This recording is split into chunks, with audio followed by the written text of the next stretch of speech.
Board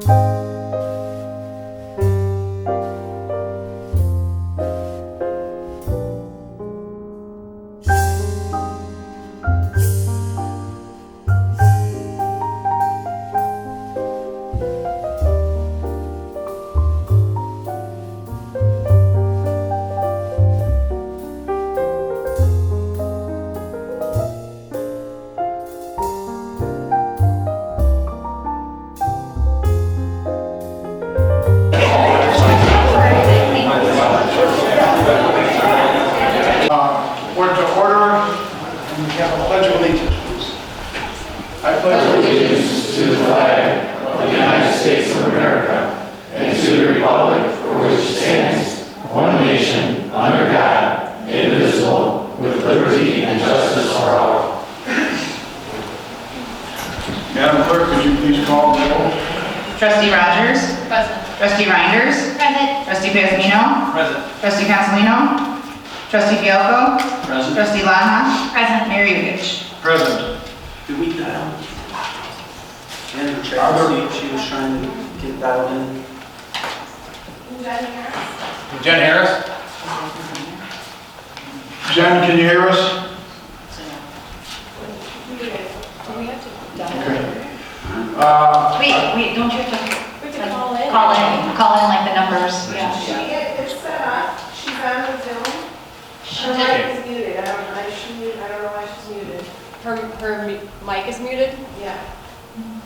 I didn't mute her. Jen, we can't hear you. She has to control it from her side. She controls it from her side. Can she hear us? All right, can we text her, let her know? I got it. Okay, ask if she can hear us. Oh, she's not muted now. Jen, can you hear us? Okay. Is there any amendments to the agenda? Yes, sir, I have an amendment. This would be for H1. We need to strike out that amount for $500,098. $598,943. Correct that to, or amend that, $506,556.93.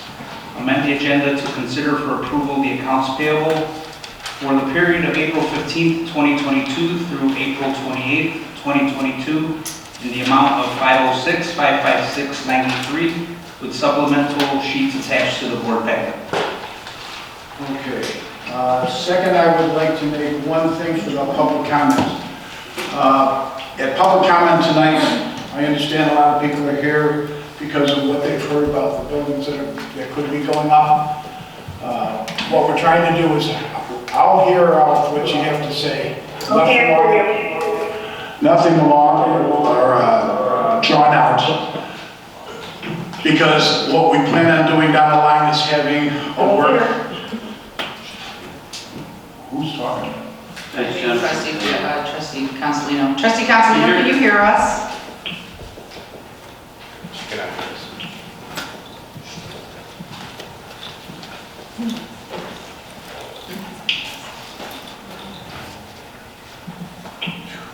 Jen, can you hear us now? She said she could hear everyone, but now the mic went dead. She said she could not unmute. I can see you. I can see her. Jen, can you hear us now? Can you hear now?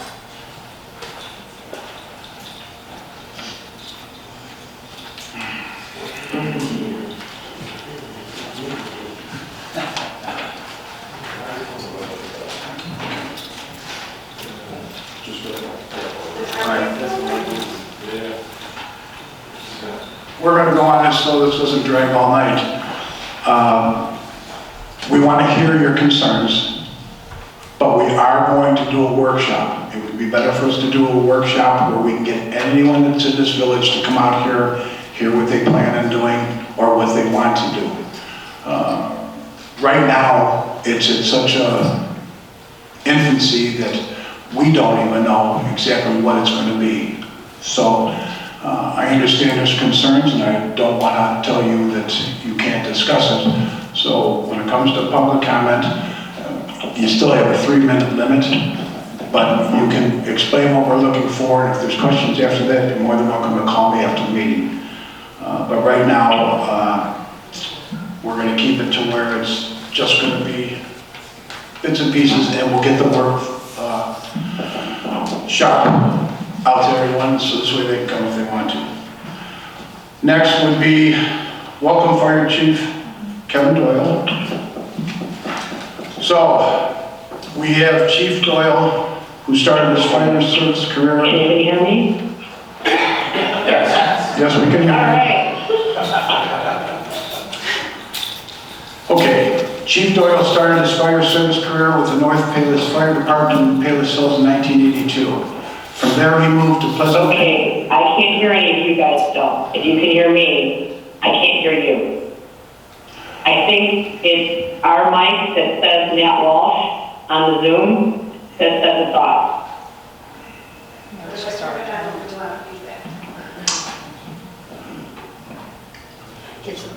just our Zoom. All right, someone want to take a look at that? So if there's any other way we can get this thing on there? Can't hear you guys now. They can hear now? Yes, you can hear now. She's got to mute her mic. Jennifer, mute your mic. There you go. Perfect. Thank you. Okay, Jennifer, can you talk now? I hear you guys, yes. Okay, thank you. Thank you. From there, he moved to Pleasant View Fire Department in Countryside in 1986. This is horrible so far. I think, Jen, you're going to have to mute unless you're speaking. Okay. Okay. In addition to his fire department duties, can you hear me? Hear me? Hear me?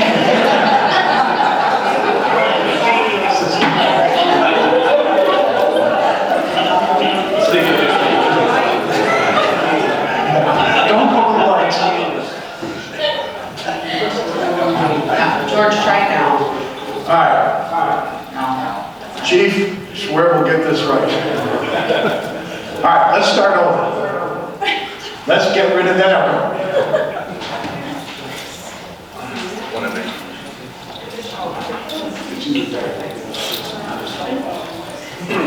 George, just, can you stand before the camera? Microphone on a desk.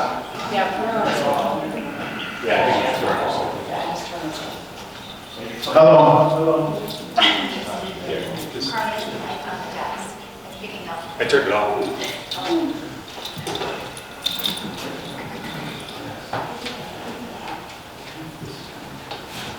Try now. I'm going to call her. All right. Okay, I'm going to have to do it just by being a bit modest. Chief Doyle started his fire service career with the North Palos Fire Department in Palos Hills in 1982. From there, he moved on to Pleasant View Fire Department in Countryside in 1986, where he spent 29 years before becoming the fire chief in 2011. In addition to his fire department duties, Chief Doyle has spent 24 years as a fire protection consultant for several major corporations, such as Lucent Technologies, Wrigley Gum, Nycor, Johnson Controls, and Rush Hospital. He has also spent 10 years as an adjunct. Okay. Faculty member at Moraine Valley College. He's a graduate of Southern Illinois University and the National Fire Academy. After retiring from the Pleasant View Fire Department in 2014, Chief Doyle spent 4 years consulting in the private sector before returning to fire service in 2018. As a fire chief of the Palos Heights Fire Department during this time, Chief Doyle has also served as an elected trustee for the Homer Township Fire District before becoming president in 2020. He held that position until February of this year. Most notable of his accomplishments, Chief Doyle, his wife Lori, 34 years, and their 3 children have been proud Homer Township, Homer Glen residents for 29 years. and we welcome you with open arms.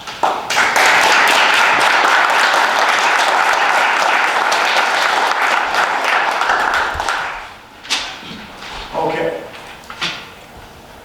Next would be public comment. Chief, do you want to say anything beforehand? No, that's okay. I thought that was going to be the answer because... All right, thank you. Public comments. So if everyone, there should be... Okay.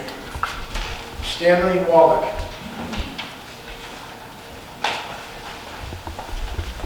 Hi everyone, my name is Stanley Wallach. I live on the west side of that property, of the Welter property, and this is what I'm going to talk about today. We worked long and hard to get that open space on a referendum, and it worked. We got over 200 acres of open space. Now, and I live on the border of that property, and I live on the flood zone of this property. And I know about 30% of this property is Army Corps of Engineers dedicated wetland. So it's 30% of this property is really useless. So I know there's other pieces of property that are privately owned that don't have to be subsidized by the taxpayers. This property is already parkland owned. It's dedicated for open space. I mean, that was the whole idea of this. We've spent a lot of money, we paid for this land, and to see it go downhill and at high density housing in here, it's embarrassing for all the people that put so many hours and so much time into getting these 200 acres. So I hope you guys think long and hard when you really start thinking about what kind of density that they're putting in there. I know Ruben was saying it's not going to affect the schools at all. Well, you know what? The open space doesn't actually hurt the schools either, you know, so with more students. So. Thank you.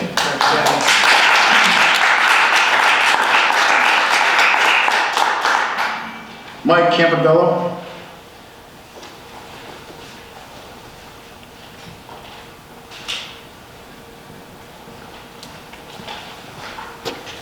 Well, I'm here for the same reason Stan is, and I just wanted to bring it to people's attention that if you look on Homer Township's website, they actually have an open space dedicated page that speaks about this property.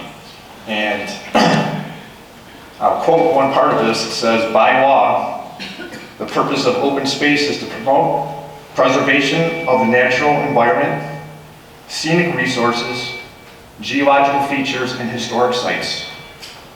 I don't know who can define that, but to me it sounds like that's something that we should preserve as a town. And it's my statement. Thanks, Mike.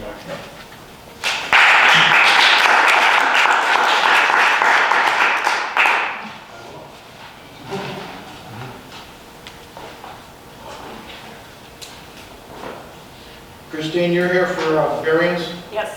All right, we'll pull you up here when, unless you have any comments on this. No. Sharon Sweets.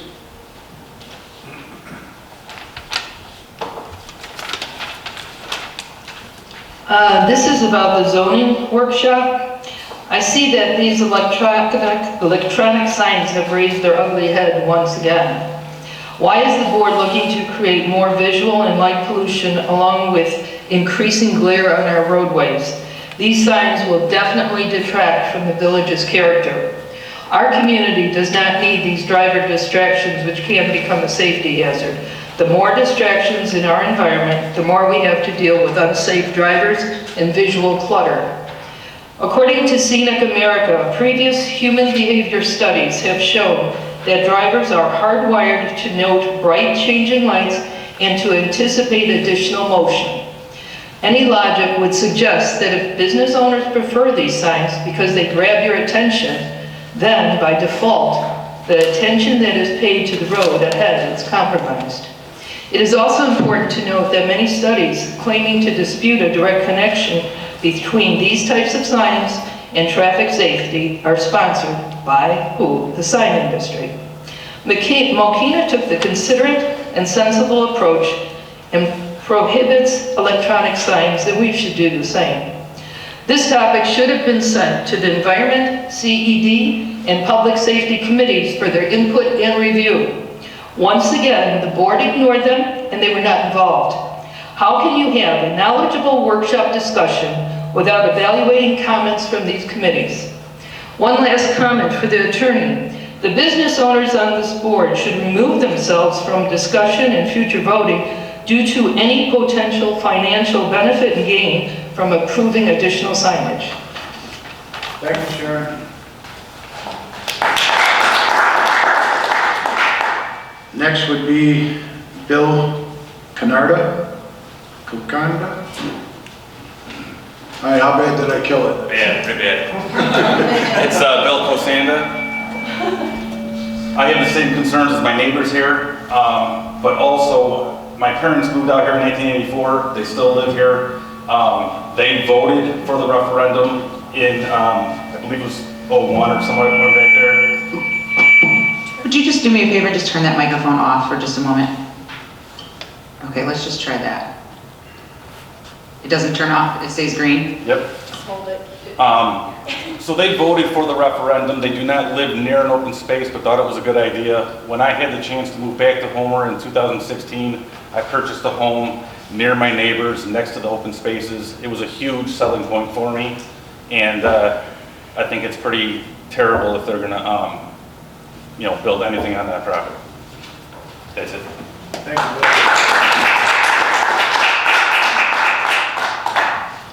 Like I said before, we're making sure that we're going to do a workshop. Let's get everyone in here, get their voices heard, find out exactly what is going on, and then go from there. So, and we're not going to drag this on, we'll get something out to a work meeting, I would say by the end of May. So if you do have any other questions, my card's are on the wall, take them, my phone number's on it, I answer no matter what it rings. So, thank you for coming out. If you want to listen to the rest of it, that's fine, but we will address everything for you. Next.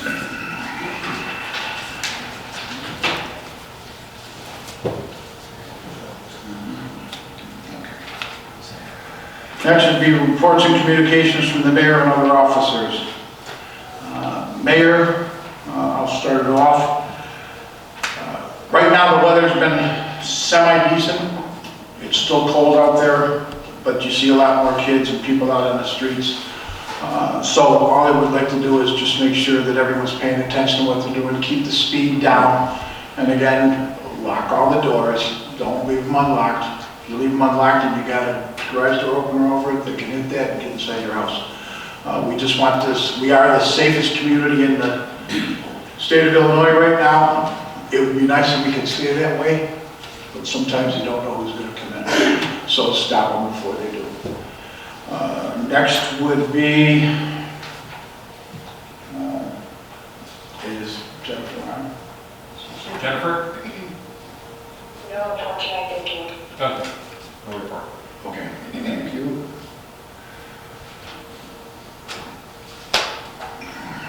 Ms. Laha. Thank you, Mayor. Reporting for the Ability Awareness Committee, we had a community sign language course yesterday, and it was a really great turnout. It was a really great class. The facilitator was so engaging and so fun. I myself was shocked at how hard sign language actually is, even physically on the hand. So I just want to thank our facilitator for coming and sharing so much knowledge with us. Thank you to my committee members that all showed up and helped support this event. It was a great time. Next up for the Ability Awareness Committee is we're getting ready for our Special Needs Day at Homerfest, so we're excited for that. Dan, we're going to make you proud on that day, so thank you for letting us be a part of it again. I'm sure Rosie will talk more about the parks, but we're really excited. We had a bid offer come in. Rosie and I have been working really hard to get a 2 to 5 and a 5 to 12-year-old section back there in Heritage Park, and We're really excited to see what it was looking like. There's accessibility, there's inclusivity, and it's everything we really wanted it to be. So we're excited to hopefully get on top of that ASAP. Rosie has an amazing report when it comes to Veterans Memorial, so I'm going to let her talk about that. That's her baby. But I just want to thank our park committee members as well as John Robinson for working really hard and really quickly to make sure that we can get that park addition hopefully by the end of summer. So that is my report. Thank you. Trustee Rogers? No. Thank you. Trustee Pazmino? Thank you, sir. Reporting for the Environment Committee, we have a few events in the pipeline. We have our stargazing event on Friday, May 6th, starting at 7:30 with the nighttime animals from Big Run French. Then we have our telescope setup and stargazing event itself, starting at 8 o'clock from 8 to 10 p.m. One of our other events I'm kind of excited about is on Sunday, May 22nd. Second and third graders are invited to a springtime planning event together with the Homer Glen Junior Women's Club, Parks Committee. They'll be planting herbs in the active core. They'll be sowing seeds to take home to start a garden. So that's going to be at Heritage Park. The cost is free. They will need pre-registration, which is available on our website, homerglenio.com. Pre-registration is available, I think, starting now. And the time is going to be from 1 to 4. Again, it's going to be on Sunday, May 22nd. One more thing, we are hosting our annual Big Tree Champion Contest. Applications are available also on our website, and looking forward to having everybody register. That's all I have, Mayor. Thank you, sir. Trustee Reinders? Thank you, Mayor. I would just want to add a little bit to what Nicole said tonight about the 2 to 5 and the 5 to 12. We actually have a rendering of what the playground will look like, and I was hoping that we were going to be able to show it to you tonight, but John Robinson isn't here. So we are actually going to be taking that to A&F on May 4th, and hopefully once it goes to A&F, then we will go to the board for approval. And they said basically it will take about 8 weeks to order the equipment, and they can start after that. But that should come right in about the time, right after Homerfest, so we should be really good with our time. So maybe sometime towards July, the later end of July. Another thing I'd say to Ruben too, for the May 22nd, this is for the younger kids, and we actually already have 18, Melissa, don't we have 18 people already registered? So we're real excited about that. Last year I planted the herb garden myself, and this year I'm going to actually be able to teach all the little ones how to plant, and hopefully they're going to go home and be excited wanting to plant in their own backyard. So also today I received a call from Michelle Mullins. I don't know where she got the information about our Veterans Memorial, but she was very excited about that, and it basically passed on a rendering thanks to Amy. Because she actually put our rendering to, not my little scratch of paper that I showed up last time, but she actually put that on a drawing for us. So the committee, our Parks Committee, unanimously approved this drawing and would like to move forward with this drawing for the Veterans Memorial. So we're real excited about that. We're going to finish up the rendering, and then basically John and I are going to be going to the park and setting up the area where we think it will be more feasible for the veterans. They basically asked for something a little bit more serene than the back of the village hall. So we'll be moving forward with that. So that's my report. Thank you. Thank you. Trustee Fialko? Thank you, sir.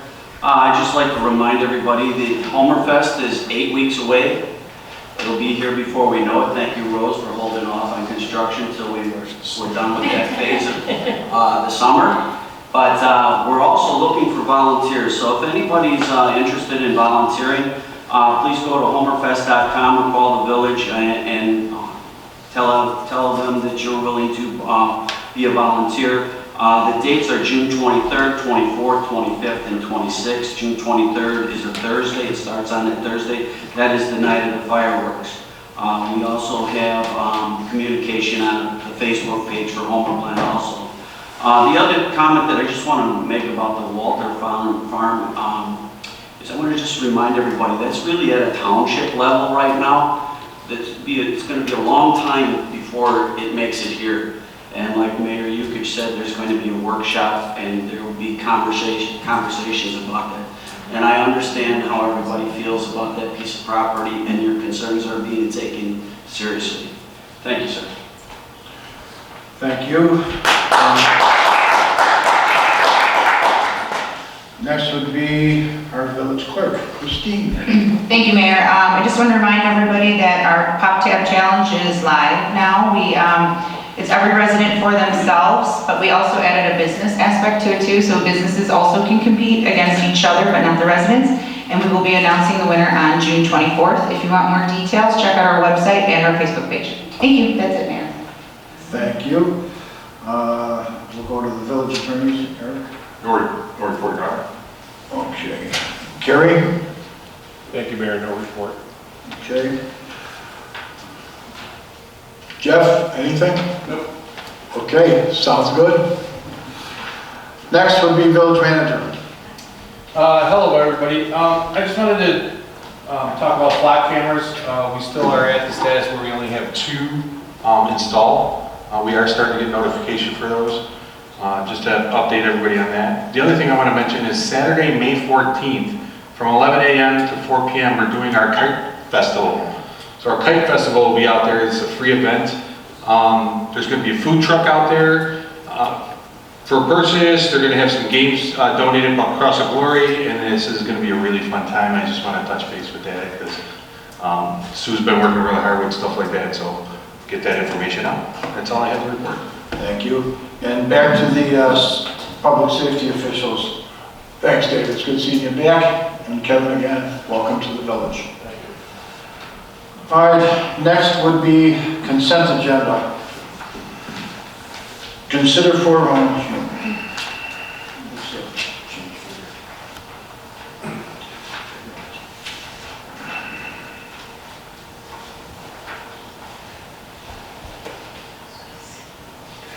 okay.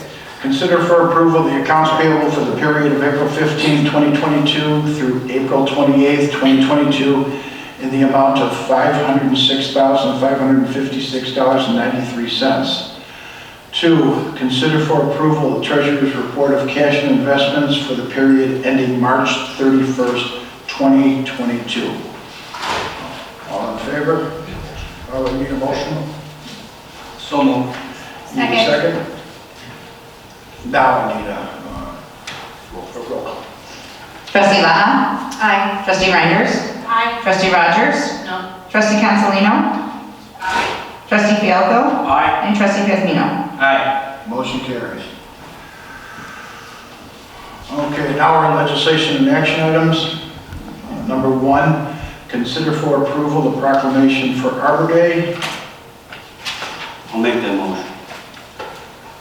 I'll second. You want to read this? This is basically for Arbor Day. I think it's... All right. On the fly, on the fly. So today we are proclaiming a proclamation declaring April 29th, 2022 as Arbor Day in the village of Homer Glen. Whereas in 1872, J. Sterling Morton proposed to the Nebraska Board of Agriculture that a special day be set aside for the planting of trees. And whereas the holiday called Arbor Day was first observed with the planting of more than 1 million trees in Nebraska. And whereas Arbor Day is now observed throughout the nation of the world, and whereas trees can reduce the erosion of our precious topsoil by wind and water, lower our heating and cooling costs, moderate the temperature, clean the air, produce oxygen, and provide habitat for wildlife. And whereas trees and renewable resource giving us paper, wood for our homes, fuel for our fires, and countless other wood products. And whereas trees in our village increase property values, enhance the economic vitality of our businesses, and beautify our community. And whereas trees, wherever they are planted, are a source of joy and spiritual renewal. So, do you want me to read your name? Let's see why I don't want to read. Okay, my name is George Yukich. So, yes, it's nice, the trees are very good, and it gives us the oxygen we need. So, I'll get that signed, and that's what I've done. All in favor? Aye. All opposed? Motion carries. Next, consider a motion to appoint trustee Ruben Pasmino as mayor pro tem. I'll make that motion. I'll second that. And Rose, discussion. Madam Clerk, well, your mayor pro tem. Madam Clerk, For the rest of this year. Trustee Pasmino. Aye. Trustee Laha. Aye. Trustee Fielko. Aye. Trustee Consolino. Trustee Reinders. Aye. Trustee Rogers. Aye. Motion carries. Sir, I'd like to say thank you for the gesture, I appreciate it. No problem. Doing a wonderful job. Okay, next, consider for approval ordinance number 22-016, an ordinance adopting the Village of Homer Glen's budget for fiscal year beginning May 1st, 2022 and ending April 30th, 2023. So moved. Second. Discussion.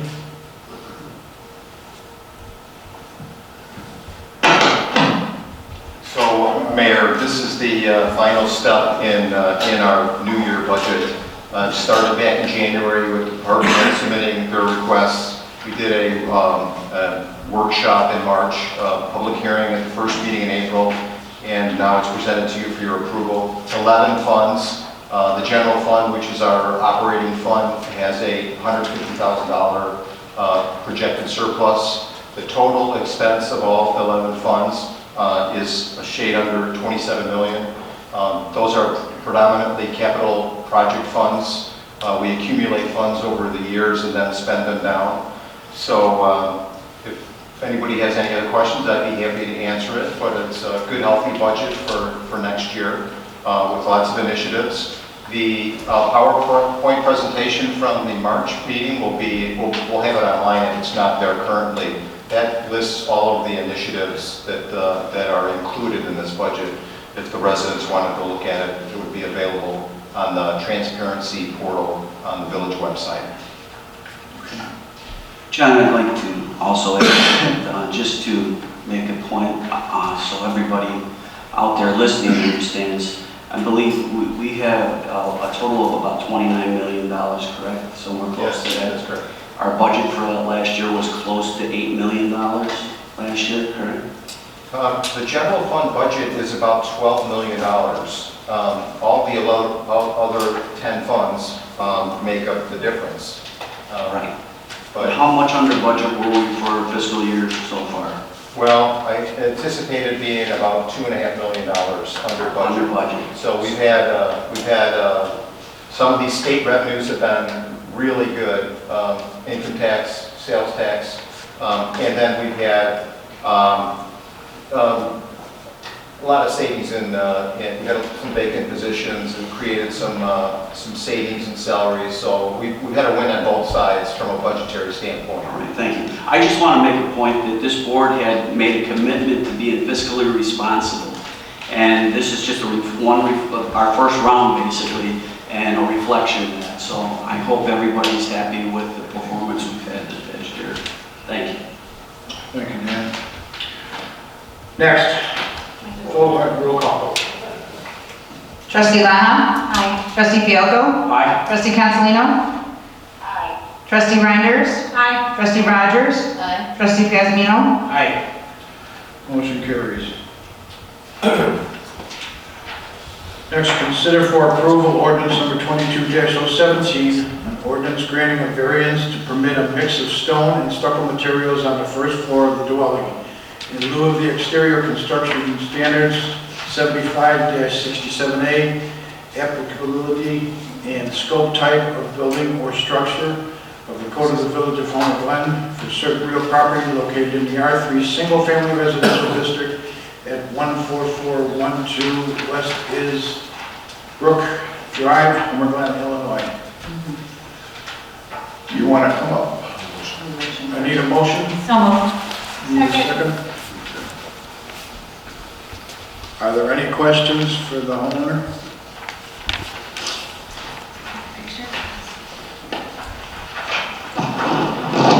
rendering that's included in the booklet here, attachment C, is that, thank you, is that the idea for your house? The look? Yes.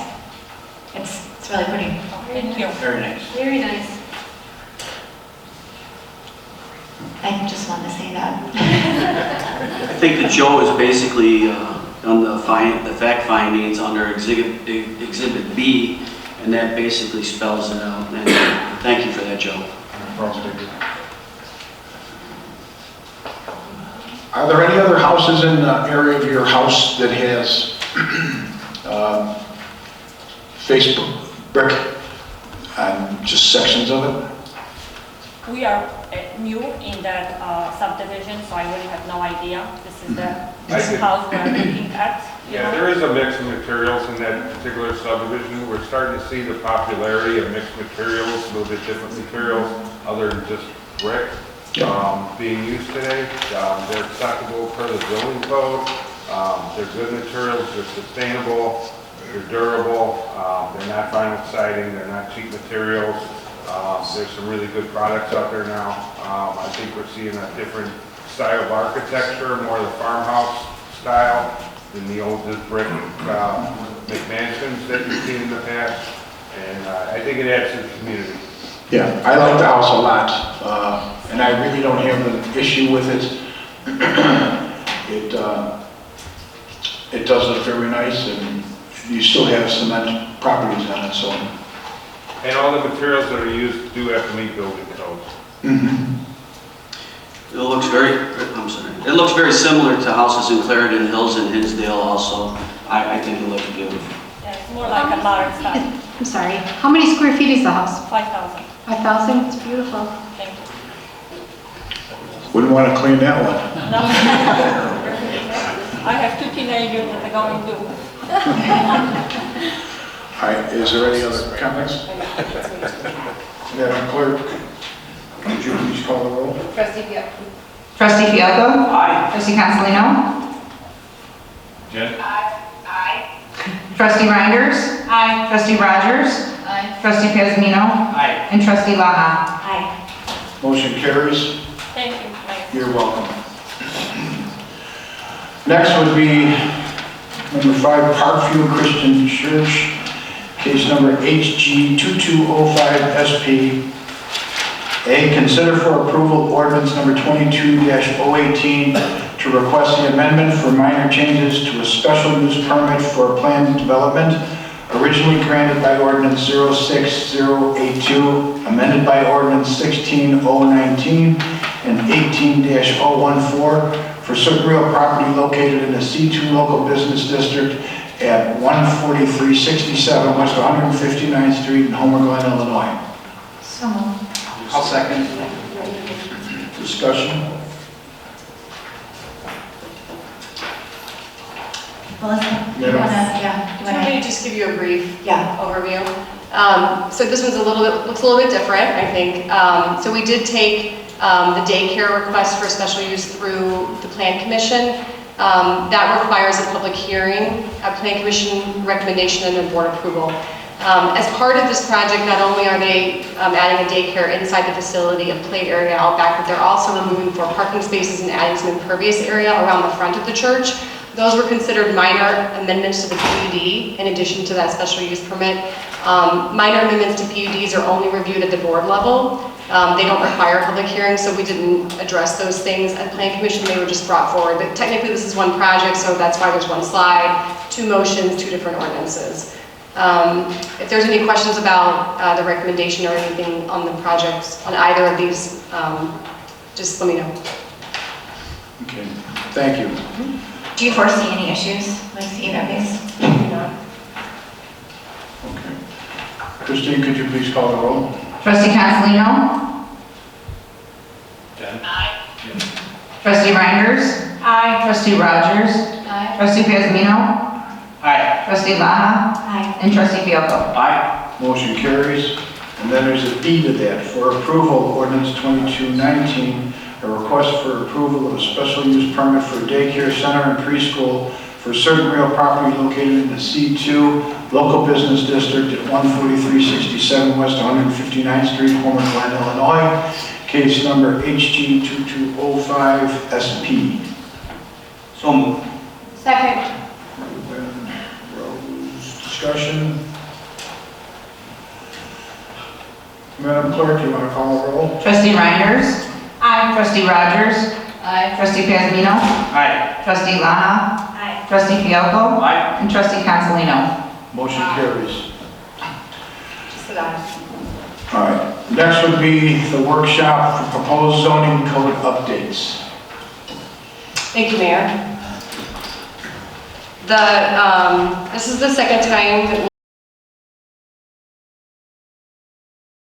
we'll do zoning code updates through a workshop with the board. The number of code updates is significantly reduced. Carmen and I have talked about pulling back and doing maybe a few, I don't need this. A few code updates, maybe more times a year. So we'll just try this way and see how it goes. Oh, that is what this is. Sorry. I apologize. So the 5 code updates that we'll be talking about today are the chicken and bee ordinance, the selling of vape products in certain commercial districts, looking at parking for restaurants on a square footage basis versus our current code requires it to be done per seating, the allowance of electronic message signs, and then addressing some changes in the tree preservation ordinance. To keep this just high level, what staff is looking for is feedback from the board on policy direction. The next steps after this would be for us to go back to kind of the drawing board and look at other codes and our codes and how to rewrite this based on policy direction from the board. And then it goes to a public hearing at Plan Commission, and then ultimately that code does come back in front of you again in a more solidified version. So I'm not going to go through all of this. I mean, I think that this was handed out a number of times, and so I'll just write at the high level. Staff is looking for recommendations on whether or not chickens and bees should be allowed in all of our residential districts subject to setbacks. Currently, there are properties in the village that are in one of the prohibited zoning districts that have larger lot sizes than can meet, and they can meet the setbacks. Residents have expressed interest in having this ordinance changed to allow those properties to be able to have those chickens and bees.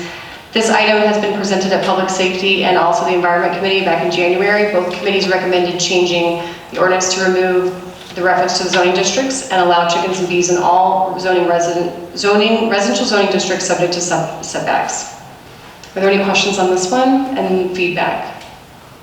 Can you reiterate what their recommendation was? The recommendation is to strike out the request for, there's a line in the chicken and the bee section that says that it references specific zoning districts that it's only allowed in. So that would be taken out, and there would just, what would be left are the setback regulations. There's a few other things like how many, I think, chickens you can have and no roosters, all those would still apply. So it's just the restriction for the zoning district reference. Joe, what are your thoughts on this? You're kind of the bee. I agree with this. Back when we had first adopted this, the zoning portion of it, the type of zoning was brought into it. My main focus when I drafted this ordinance back a couple years ago was the nuisance portion where you had the setback requirements and not specifically zoning. We have some properties here that are quite large that are probably or maybe miszoned based on their size, and people would be able to still meet the 50-foot setback requirements and the number of birds and things like that. So it would eliminate that. Yeah, I mean, you're the ones that's been fighting this for 20-something years, so. And actually, since we've adopted this, we've had very little complaints. It's kind of been quiet, so it's a good thing. Question No I pun intended, but we don't allow roosters, so it's been quiet. Joe, I've got one question. I'm not real familiar with the bee and chicken ordinance, but when it comes to bees, there are different types of bees, and some are more aggressive to attack people, and other bees are for farming and flowers and stuff. Does the ordinance already call for restrictions on what would be like the African bee that's more aggressive? I don't foresee people raising African bees. Most people want to raise honeybees, and that's, I think, where this is directed. We have no ordinances on African bees or any other. But as long as we're amending it, we could make that part of the ordinance? We don't allow the aggressive type of bee to be farmed. I don't know if there's anybody who's actually raising aggressive bees. No, I know, not today, but it could happen, that's all I'm saying. This is the input we're looking for. Exactly, we could look at other codes, we could look at our code, and we could try to add that in there, yes. Yeah. Good look at that. Thank you. Is there any other discussion, questions? Yeah, that's interesting. I mean, how do you control which bees are, I mean, is that just one do they, I mean? So, like many things, it would end up being enforcement. So, it would be in the code, we could restrict it to certain species of bee, or call out that you cannot have something that's invasive or aggressive or something like that. I don't know how we would word it, we'd have to look at that. And then if there's a complaint that comes in because somebody thinks there might be some on a property, then Joe would have to go out, or Casey. My original question was, it says residents have expressed interest in having this ordinance changed. How many, I mean, is this a common thing that people are requesting? I would say since I've been here, I get requests quite a bit. Okay. And a lot of times there are a lot of people in R3 that it's minimum half acre, but they end up on properties that are acre or larger, and that's what he's talking about, that it's not necessarily miszoned, it's just how they came into us from Will County. A lot of our properties have conservation easements on them and all kinds of different ways that they did platting under Will County that allow for the lots to be much larger than what's actually the minimum lot size. Thank you. I know in our committee, in the environment committee, we've had a few people who expressed, the desire to raise chickens and bees. As far as the killer African bees, I don't see anybody wanting to raise those, but I think the honeybees will be pretty good.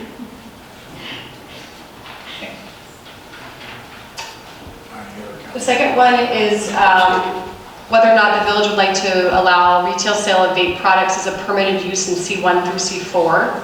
The code currently restricts retail sales of vape products as a special use in C3, but it's already being sold in most smoke shops in town that are not zoned C3.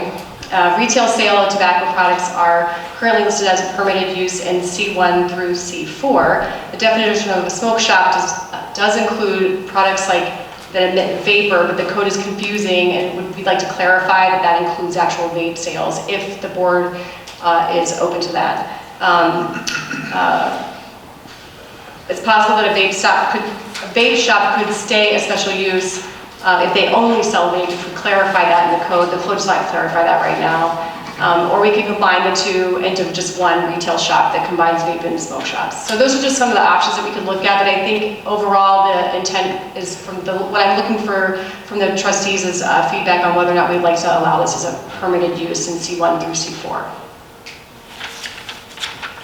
Any other questions?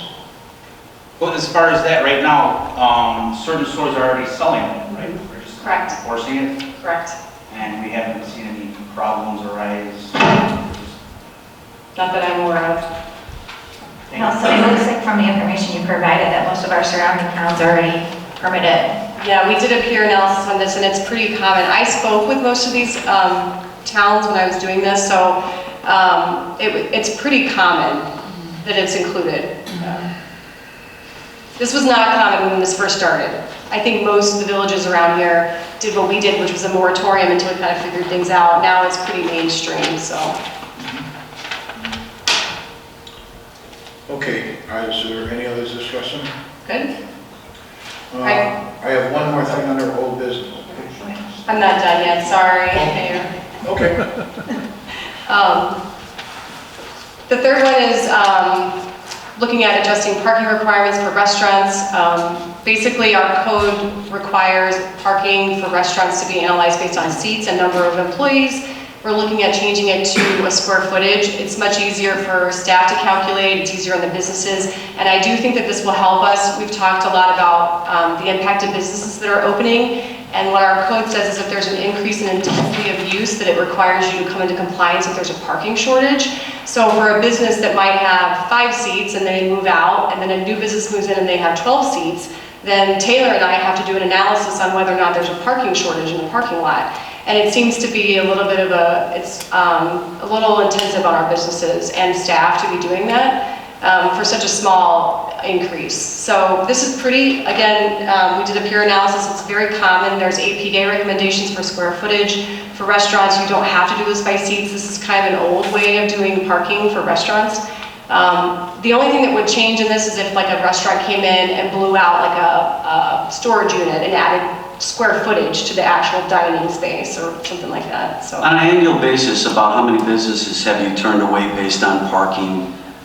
We don't. We try to work with them, Dan. And if it's significant, like we just had one the other day that they increased by a few seats and the change was like 0.5 over, you know, and we just let them move in. Do you take into consideration the seats, the busing, the people that would take a bus, people that would Uber, people that would maybe have somebody drop them off? And is that worked into your adjustment at all? It seems like, you know what, we go to a lot of restaurants and sometimes the parking lot is filled, but we find a way to get there. Right. And so I would hate to see us, you know, tell a business you can't open because the parking doesn't fit. I almost think this is archaic to have it at all. And I don't have a restaurant now, but I know we had people come and go, and when we did have a restaurant, and not everybody drives a car that's going to a restaurant. So I almost think this, I don't know how that would affect anything we're doing.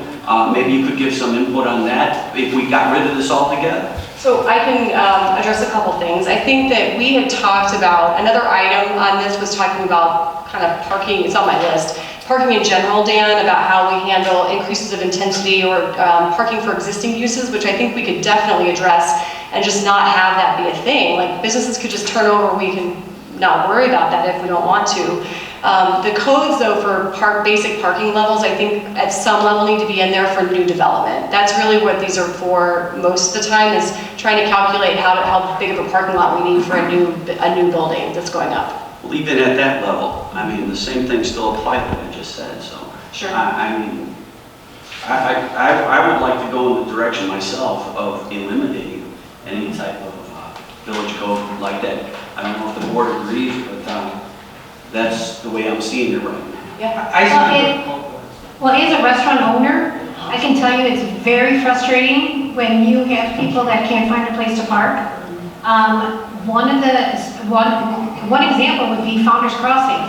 When we were in Founders Crossing, you had Pepe's that had an occupancy of over 200. You had my restaurant that had an occupancy over 100. You had the Lifetime Fitness, which had numerous occupancy, I don't know the exact amount. Then you had Pelican Harry's, and every single day we fought with each other to the point that we all became enemies because there was not enough parking for our businesses. So for me, as a restaurant owner, I believe that we need to do something in order to meet the needs of the business. On the other side of that, I'm also a restaurant owner, and I see both sides. I think on new construction, we should definitely have some sort of a prerequisite or some sort of algorithm for parking. But for existing businesses, I mean, as Trustee Galvin had mentioned before, a lot of my business comes in Uber, especially if they're going to come in, have a good time, the car drops them off, takes off, picks them up when they're finished. So there's a lot of that going on now that we didn't see in the past, and trends that we should really look at. So maybe a happy medium of both, because I definitely get both sides. And Rose, what you're talking about is a shared parking lot though too. So you can't tell people where they can park if they're coming to that strip mall. So those people can park wherever they want. When somebody draws more business in than somebody else, and your parking spots get taken up. I've gone to your restaurant when it was by Pepe's, and it was packed, but we still found a place to park. We went in the back. So my point is, instead of scaring customers away or scaring businesses away because of a restriction that seems a little archaic, people will always find, if they want to eat at your restaurant, Rose, they're going to find a way to get there. And even if they have to go back home and take an Uber to get there. So that's kind of how I'm seeing it. This also helps with restaurants that show us plans and they got 5 tables in the restaurant, and all of a sudden now they open and there's 10 in there. So now the capacity for parking has increased. So this kind of gives us a more structured idea of how we can do the square footage and stuff for the restaurants and for parking. Okay, any other comments on it?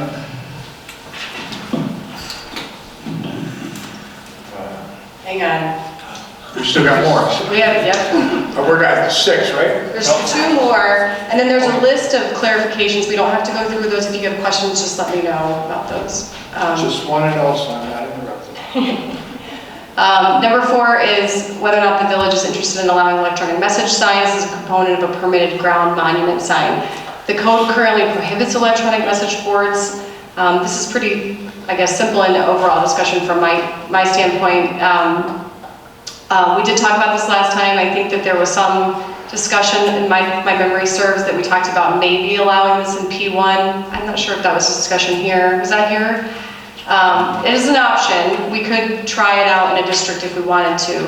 I know that the library had just they came through and asked about doing this, and I think that conversation came up maybe during their board agenda item.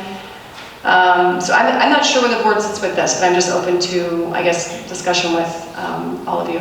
I mean, we talked about it so much in the past, and I agree with Sharon that it needs to go through public safety, because Joe, you agree, we always had a lot of back and forth there relative to the studies that were done, and so I'd like to see what public safety has to say about it for sure.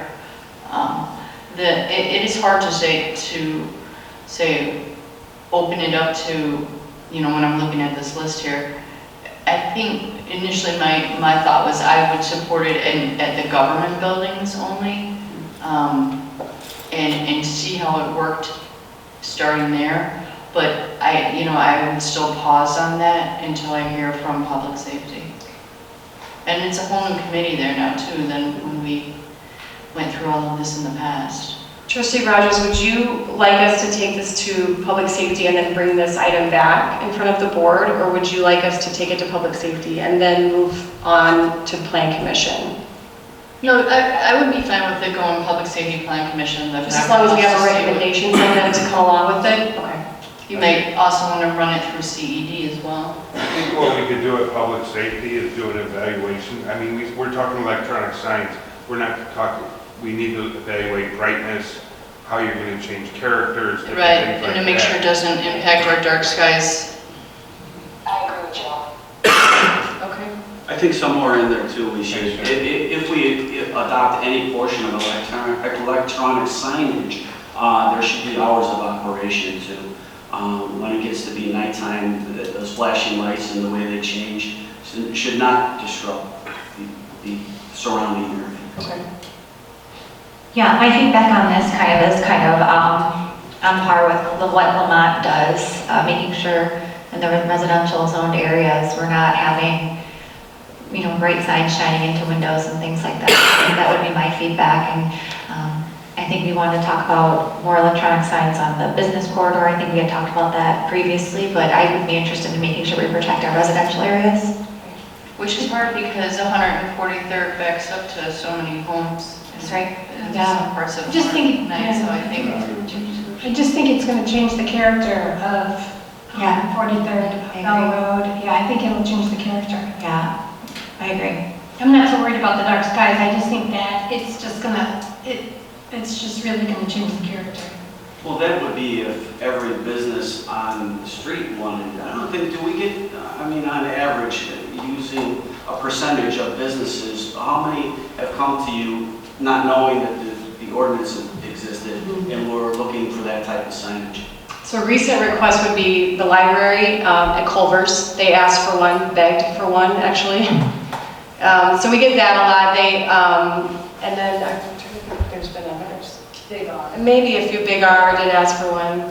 So it isn't that many businesses No. in comparison to how many. They are expensive to install, so. Very much. And of course, the size of it would be taken into consideration, hours of operation, and who would be able to do it. So I think we're on the right track with bringing it back to public safety. Okay. Thank you. Thank you. The last content change is regarding the tree preservation ordinance.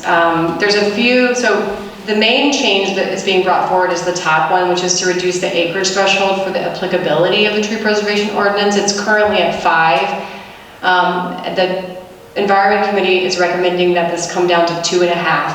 This has been talked about for many, many years, brought forward, requests to be reduced to, I think, as little as 1. When Trustee Consolino came onto the Environment Committee and Ruben and Jen facilitated some conversation brought up by the committee members again, and they kind of settled at more of a negotiated 2.5 acres as a presentation to the board to see if there was any feeling that there'd be support for this to reduce that acreage threshold. This basically means that any property, even a residential home that's at this size, 2.5 acres, is required to comply with that tree preservation ordinance. Right now, if you're 2.5 acres, you don't have to.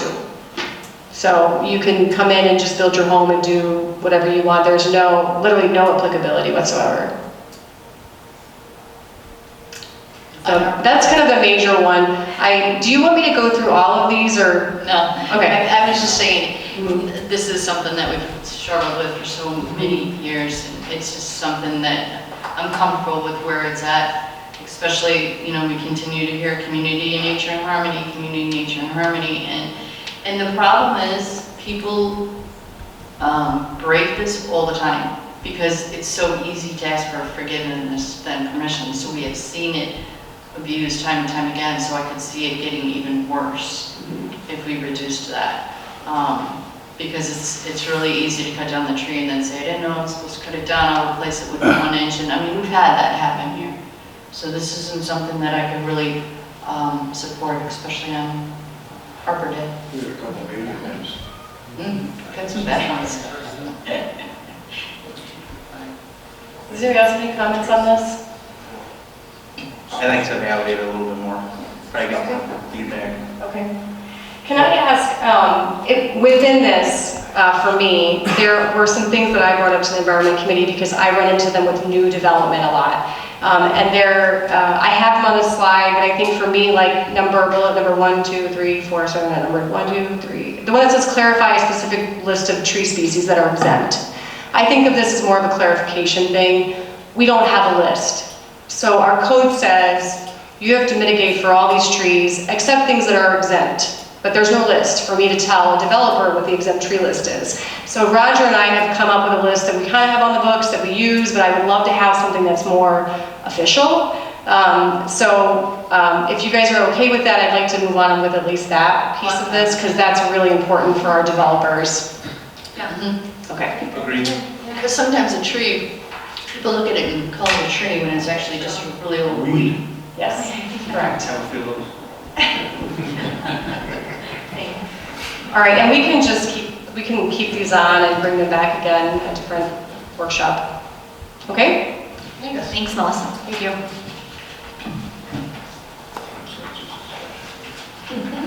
Now, George. All right, one thing under old business for me. I wanted to know where we're at with getting Carmen some help. Because he's new to this, I think he's doing a wonderful job, but he still has a lot to go, and I want to make sure that he triumphs and gets this thing caught up so we can make it fair to him, because right now he's working his butt off. So I would like to see if we have any update on help to get him. I'd like to hear from Carmen directly, how he feels about that. Yeah, and Carmen's a smart individual. He's quite capable of making that decision when he's ready. And I don't think we should force him to do anything. That's his job to make that decision. I'd like to hear from Carmen, thank you. So at this point, you know. I'm sorry, I didn't hear what you said. I'd like to hear from Carmen. Yeah. At this point, I'd like to say that the staff here is wonderful, and I'm building a team, and they all understand where I'm coming from with trying to build a team. So we can facilitate a lot of stuff that you guys want to do as a board. I am not at a position yet to say I want to bring somebody in, because I feel that there's a lot of potential that's already here in our office. And I'd like to review that a little closer and go from there. But that's how I feel right now. So just Thanks, Carmen. Thank you. Thank you. That's fine, all we want to do is just make sure that No, I'm not buried alive. Thank you, George, very much. Is there any other old business?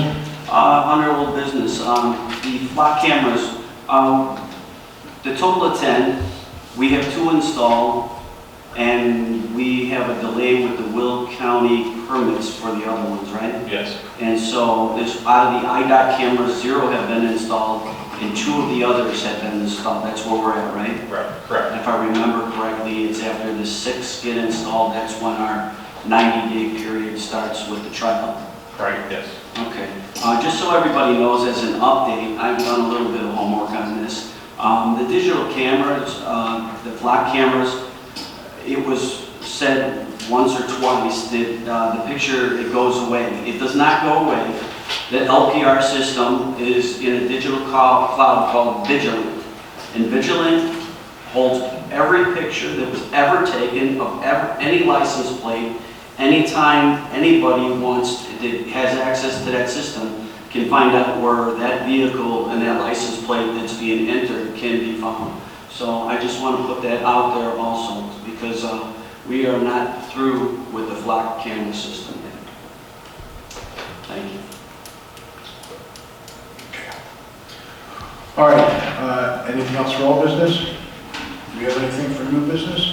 Just a little bit. I had spoken to Carmen briefly, and I was interested in looking into and just reviewing whether or not to do some type of mural that the kids stand in front of or adults stand in front of that has become really popular in some of the commercial areas. I think it would help to draw people to go there.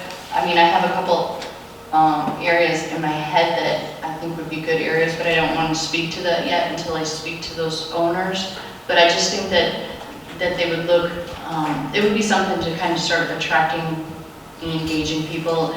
You know, I even thought about doing temporary type of thing that could be interchangeable that we could use at events.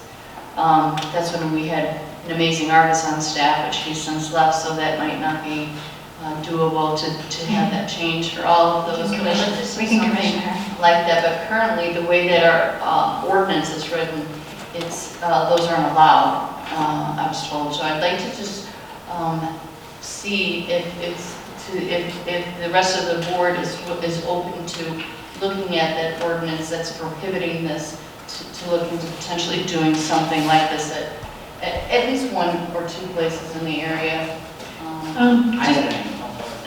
At our Parks Committee, I actually did some research on this after somebody had posted it and then brought it to our attention. I did some research on it, and you will find around the country in a lot of the zoos, they actually have, what they do is they have artists draw the butterflies, and they actually plant them in, they implant them in parks and the zoo and things like that. And I also actually did some research on if we were to build in our park, if we wanted to do something like that in the park, where we could build a cement block wall and have it as a feature, where the kids could come, if we did something like that in the playground, and where they can come and they can take pictures with it.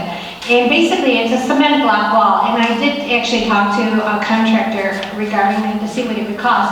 And depending on the size, it would probably be less than $5,000 to build the cement block wall, and we could have an artist from the area, come out and paint it. But we did do, and even like John Robinson, I asked him if he could actually build the wooden, it's basically about like a 3-inch with a frame on it, and it sits in, they actually put the 4x4s in the ground, and then they put the board on it, and somebody paints it, and then the kids can come at that level where all the kids can come. But there were several of them around the zoos, and it was so pretty.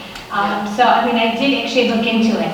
I love the idea. I think it's a cool idea. I would love to, Rosie, Trustee Reinders brought drawings and pictures, and so we got all excited about the potential, trying to make this work around Homer Glen, maybe without a building or in our parks. I like it. So I think the first step would have to be to have staff look at our ordinance to see where something like this would be in violation of it. If we were to choose to put it on a building, like the park, I think you're fine, right? Yeah. But if there would be an option to put it on a building, because I think it would also attract, kids to go there, and they might go and eat dinner there and get their picture taken or have ice cream or something like that. It might be something to start drawing people to some areas. Well, where are you thinking, do you have a building in mind? Because now we have to also get the permission from the building owner, right? Right, that's why I really don't want to speak to the areas that I have in mind, because I want to know if this is something, first of all, that the board is supportive of, and that if we can change that before we approach business owners. I think it's a great idea. It's a great idea. Rose, I think as far as you saying and possibly having a wall here, just like we do chalk it up, even if it wasn't painted, if it was chalk drawn and you could change them every so often instead of painted, I think we're on the right track with that. That's a great idea. Well, the problem with chalk is the rain. So what I envisioned was painting over it every time, like seasonally would be really neat too, like a fall one, a spring one, a winter one. Some of the ones that I pulled up, one of them was a fall, and they were just absolutely beautiful. And I mean, I think the kids would just go crazy for them. So that's where I'm at. If you guys could look into that, I appreciate it. Okay. One more thing under old business. Old business? Or your we're a new business. Oh, this will fit right there anyway. Okay. Under new business, so I don't think we've talked about this yet. The Home Depot grant for the facade of this building. Carmen, if you could just, so the public knows what took place and what we're doing with that. So Home Depot reached out to us, gave us, they were looking for some ideas. They wanted to kind of give some kind of grant money. They asked what our ideas was, and Sue Stalin had kind of communicated with them that she would like to see the flag area of the front of our building to be upgraded. So they're going to do some landscape design on that and get everybody out there to plant new flowers and stuff to make it beautify it. And they awarded $10,800, which was awesome. So I think Rose is going to help a little bit with it too, aren't you, Rose? No. I didn't want to run with it. No, actually, this is Sue Stylin's baby. She's worked directly with Home Depot, so I don't want to step on anybody's toes. No, my baby's the park, so, May 22nd, we're going to have all the kids out there, and we're going to be planting, we're going to clean up the beds, take care of the serenity garden, so, no, I don't need another job on my plate. And I think it was awesome. Thank you for the That's it. confidence, though. Okay, next thing I have is executive session. Probable and imminent litigation with the union and personnel. Mayor, all I have is a short report on collective bargaining. I have nothing else for closed session. Okay. Do we have to go to closed session for it, or? Yes. Okay. All right. So if it's something that's short, hopefully we can get this thing done without a big break. Sir, and only because after we clear the room, everybody's pretty much gone. I just want to give a quick plug to our local chamber. The Heritage Corridor Business Alliance has a golf outing on June 9th. Tee-off is at $950 a person, $550 for the foursome. For more information, call the Heritage Corridor Business Alliance. Very important to support them because they support our local businesses. Thank you. What day is that? I'm sorry, that's June 9th, on a Thursday, so I can go. You want to be my foursome? I think that. You wouldn't want me. All right, that's all I had, sir. I lose, unfortunately, a lot of balls. Gotcha. Can't see them. All right. There's no action that's going to be taken, right, Gary? I'm sorry. There's no action you're expecting from... No action at all. All right, so what we need to do is then is just adjournment. We have to clear up. Mayor, can I get a motion? All right, I make a motion to go into closed session. I'll make that motion. I'll second. All in favor? Aye. All opposed? All right, So that's 4 questions.